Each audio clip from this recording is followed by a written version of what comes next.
नमस्कार दोस्तों, आप सबका बहुत बहुत स्वागत है फर्स्ट डिबेट में। दोस्तों, पिछले ही वीडियो में मैंने आपको बताया था कि INDI में फूट पड़ चुकी है। अखिलेश यादव जी MP में सीट चाहते हैं जहां उनके पहले विधायक जीत चुके थे, लेकिन कमलनाथ जी उनको वो सीट देना नहीं चाहते। वो कहते हैं कि हम अपना विधायक उधर से उतारेंगे, हम चुनाव लड़ेंगे। इस पर अखिलेश यादव जी नाराज हो गए और कांग्रेस ने उन्हें समझाते हुए कहा कि हमारा जो गठबंधन है वो लोकसभा के लिए है, विधानसभा के लिए नहीं है। आपके लिए हम कोई सुरक्षित सीट नहीं छोड़ेंगे, हम पूरे सीट पे चुनाव लड़ेंगे। तो अखिलेश यादव जी कहाँ पीछे रहने वाले, उन्होंने भी कह दिया आओ यूपी, हम भी आपको बताते हैं। तो दोस्तों, बात तो सही है, MP में कांग्रेस तगड़ी है, लेकिन यूपी में कांग्रेस तगड़ी नहीं। यूपी में BJP और समाजवादी पार्टी अच्छे से लड़ लेती है। तो दोस्तों, इस डिबेट में आप देखोगे जो समाजवादी के प्रवक्ता मनोज यादव जी वो कितने बुझे दिखे, और उनके बीच और कांग्रेस के प्रवक्ता के बीच काफी अच्छी तरह से कहा सुनी गई और अमिताभ बच्चन जी ने मजे किए। तो डिबेट बड़ी जोरदार है, मजेदार है, आपको बहुत मजा आएगा। चलिए शुरू करते हैं डिबेट वीडियो। स्टार्ट। आइए देखते हैं, बैठचंद मजा आएगा। शर्मा जी, अभी तो ब्याह हुआ नहीं, मंडप सजा नहीं, पंडित आया नहीं, उससे पहले तलाक फाइल कर रहे हो। ऐसी गंदगी तो छोटे छोटे दलों में भी नहीं देखी गई। अम्मा बाप तक जा रहे हो सब लोग धुआंधार, वो भी पब्लिक में, बंद कमरे में मारपीट कर लो, वो भी ठीक है। चलो दे सटासट जो जबर पड़े वो बाहर निकले, दूसरा अस्पताल जाए, वहां तक भी ठीक है। पब्लिक में कर रहे हो ड्रामा सब लोग। नहीं, अब कोई सवाल पूछ देगा तो कहोगे नहीं पूरा इंडिया एक है। कौन भरोसा करेगा? राज जी बताओ। नहीं, मैं एक बात कहना चाहता हूं भाई। तक बात जा रही है माइक पर है? और सपाई कह रहे हैं कांग्रेसी भाजपा के एजेंट है, और कांग्रेसी कह रहे सपाई अखिलेश यादव भाजपा के एजेंट है, वो मदद कर रहे हैं भाजपा की। उनने बागेश्वर में भी भाजपा की मदद की और मध्य प्रदेश में भी कर रहे हैं। कौन भाजपा के एजेंट है? पहले ये तय कर लो लॉटरी डाल के। नहीं, कि जो इंडिया का गठबंधन हुआ जो चल रहा है अभी भी, वो एक मुख्य उद्देश्य था और वो लोकसभा था। और अखिलेश जी, ये बात मैं अच्छा भी नहीं लगता, क्योंकि अखिलेश जी मुख्यमंत्री रहे हैं प्रदेश के, एक पार्टी के अध्यक्ष हैं। मैं उनके लिए कुछ कहूं, वो उनको गलत बयान देना भी नहीं चाहिए था। ये किसी ने भी नहीं कहा कि विधानसभा के लिए ये गठबंधन बना था। ये तो हुई मेरी पहली बात। दूसरी बात ये कि किसी भी डिक्शनरी में, हिंदुस्तानी विश्व की डिक्शनरी में कहीं पे भी किसी नेता के आगे और पीछे छोटा बड़ा नहीं लिखा होगा, और कोई भी डिसाइडिंग फैक्टर नहीं है, कोई सर्टिफिकेट इशुइंग अथॉरिटी नहीं है कि कोई किसी को कह दे छोटा नेता बड़ा नहीं। अजय राज जी कांग्रेस पार्टी के उत्तर प्रदेश के अध्यक्ष हैं, उनका एक अपना स्तर है, 5 बार के लगभग MLA हैं, कैबिनेट मिनिस्टर रहे हैं। अगर वो बोलते हैं तो कुछ सोच समझ के ही बोल रहे हो। मैं ये कह रहा हूं अच्छा नहीं लग रहा मैं, लेकिन प्रदेश प्रवक्ता सपा को ही वो करूं, संबोधित तो अच्छा लगे। अब ये सब पर्देदारी हटा दो, अब सब पर्दे गिर गए। अब कहां ये ड्रामा सब लोग कर रहे हो? अच्छा नहीं लगता, अब सब अच्छा लग रहा। बाप अम्मा तक चले गए, एक दूसरे की धोती फाड़ रहे हो, और यहां करोगे अच्छा नहीं लग रहा। अग्निहोत्री जी बोलते अब कुछ बचा है? अब तो वही गाली बची से रुक जाओ, अब तो वही गाली बची है जो यहाँ सिटी बस सवेरे चलती है, जो भंगेल लगाती है नारा, उसमें जो आपस में गाली गलौज होती है वही बची है माइक पर। क्या अखिलेश यादव ने कहा चिरकुट बड़ा बुरा लगा, गलत नहीं कहना चाहिए अखिलेश यादव को भी, लेकिन कमलनाथ को भी ये नहीं कहना चाहिए था। मुझे इसलिए भी बुरा लगा कि वो हमारे प्रदेश के मुख्यमंत्री रहे अखिलेश यादव। अखिलेश यादव से उनका रिश्ता छोटे बड़े का हो, अखिलेश यादव को वो मजाक में कुछ कहें, हमें फर्क नहीं पड़ता, लेकिन आप माइक पर बोलोगे अखिलेश बखिलेश छोड़ो, ये तरीका ये भी ठीक नहीं ना। नहीं, लेकिन मैं एक बात कहूंगा कि दुश्मनी करो जम के करो, मगर ये गुंजाइश रहे, अगर गले मिलो तो शर्मिंदगी ना उठानी पड़े। मैं कह रहा हर किसी को संयम बरतना चाहिए। अभी कुछ ऐसा नहीं हुआ है, अगर ऐसा करेंगे तो जो मेन उद्देश्य के लिए हमारा गठबंधन बना है, हम भी यही ढूंढ रहे कि संयम वाली गोली कहां मिलती है, तो मंगवा के दोनों लोग खा लो, कांग्रेसी भी और सपाई भी। क्या जो एक दूसरे की धोती खोल रहे हो तो संयम वाली गोली खा लो पानी से। और हर आदमी गाली देने के बाद, मजे की बात ये देखो, भरपेट गाली गलौज करने के बाद कहता बड़ा दिल दिखाना है गठबंधन के लिए।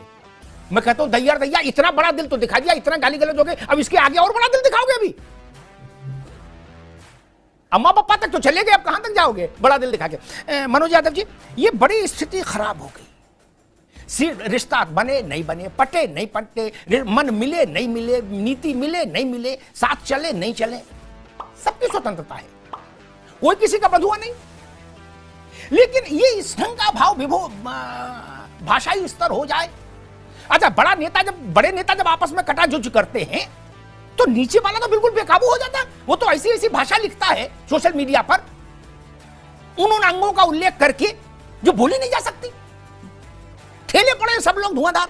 नहीं, समाजवादी पार्टी से जो ये बात कही कि समाजवादी पार्टी को लेकर कि हम प्रदेश स्तर के गठबंधन के लिए इंडिया गठबंधन नहीं बना, बिल्कुल मैं मानता हूं। तो फिर हमारे नेताओं से क्यों मीटिंग की गई, फिर हमारे नेताओं से क्यों बात की गई, फिर सीटें देने की बात कम ज्यादा क्यों आ गई?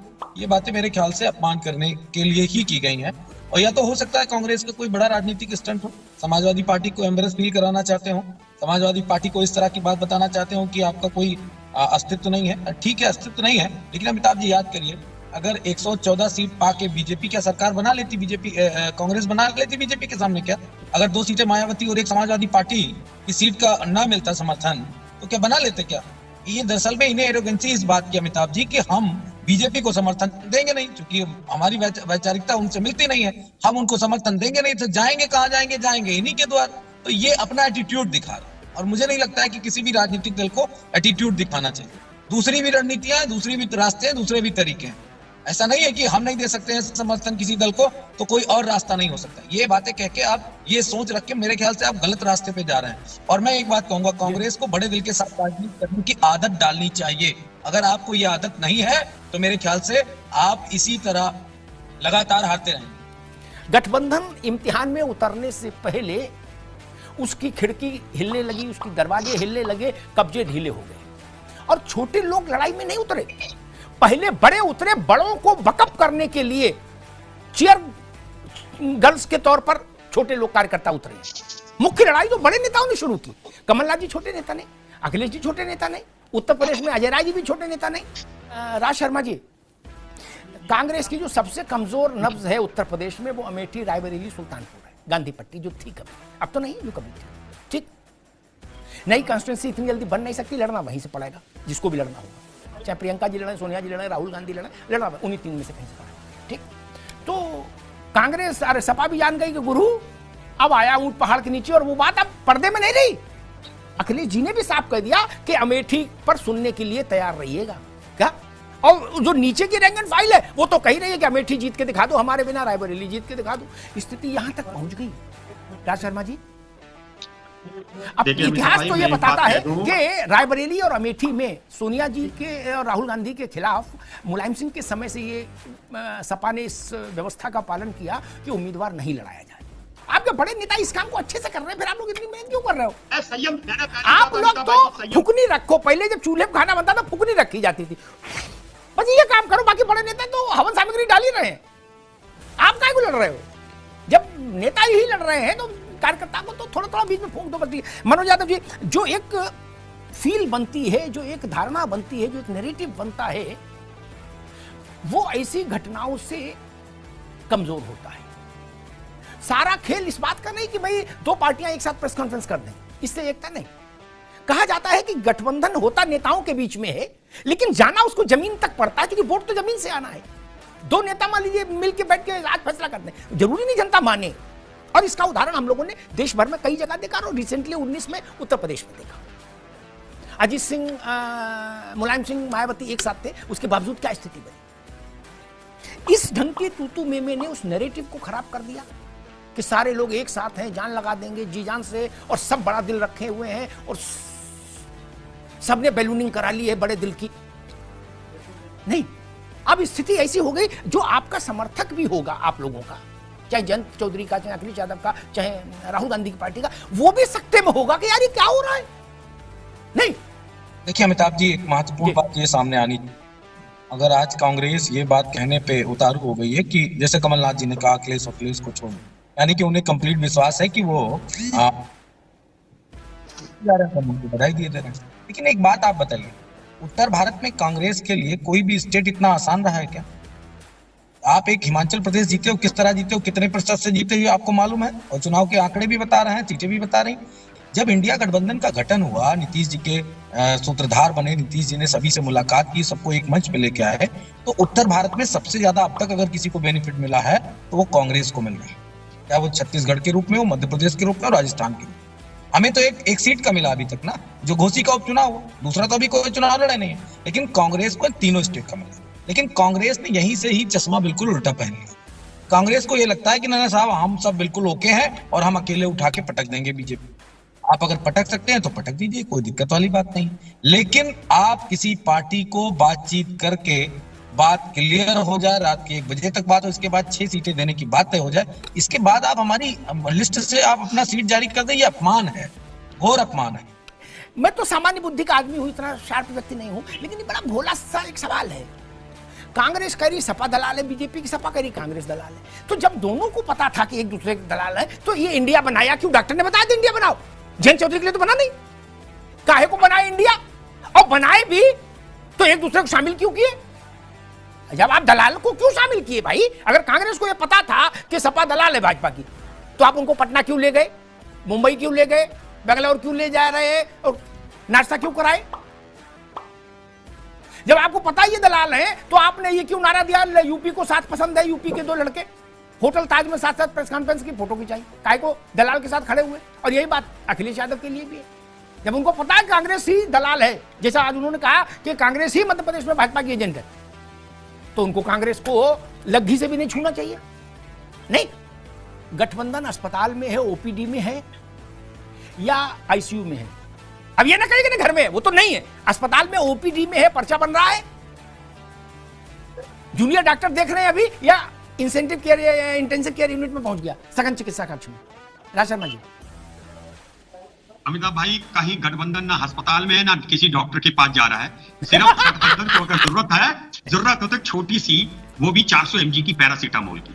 हम सब, चाहे सपा के प्रवक्ता हो, चाहे आरएलडी के प्रवक्ता हो, चाहे मैं स्वयं, हमें इस वक्त संयम बरतना, जैसे अभी रोहित भाई ने भी किया। अभी हमें मिलेगा ये संयम, कहां मिलेगा? संयम हमारी जेब में है, जिसे हमें देखना है और बोल देना है। हम संयम से बोल रहे हैं। जैसे मैं कह रहा हूं, मैं अपनी अंतःकरण की आवाज से कहता हूं कि हमें आज भी एक दूसरे के ऊपर सिर्फ उतना ही तीर उछालना है जितने से घाव ना हो। अभी रोहित भाई ने कहा ना, एक मिनट प्रैक्टिकल बात करनी, ये सब बातें तो ठीक है। मुझसे समाजवादी पार्टी के एक नेता ने आज कहा, इस विषय पर एक चर्चा हो रही थी, तो उन्होंने कहा कि भाई साहब वो हमसे जानना चाह रहे थे। मैंने कहा भाई मैं तो इतना उस स्तर पर अभी सक्रिय नहीं हूं कि उस ढंग से मुझे बताओ। उन्होंने कहा कि ये अजय जो बोल रहे हैं, अजय राय बोले कि आपको नहीं लगता कि ये बिना राहुल और प्रियंका के क्लियरेंस के लगातार ऐसा बोल सकते हैं? ये मामला गंभीर है। और उन्होंने दूसरी बात ये कही कि क्या बीएसपी की ओर जाना चाहती है कांग्रेस? 2 बातें मैंने उन्होंने कही, मैं साहब आपसे पूछ ली।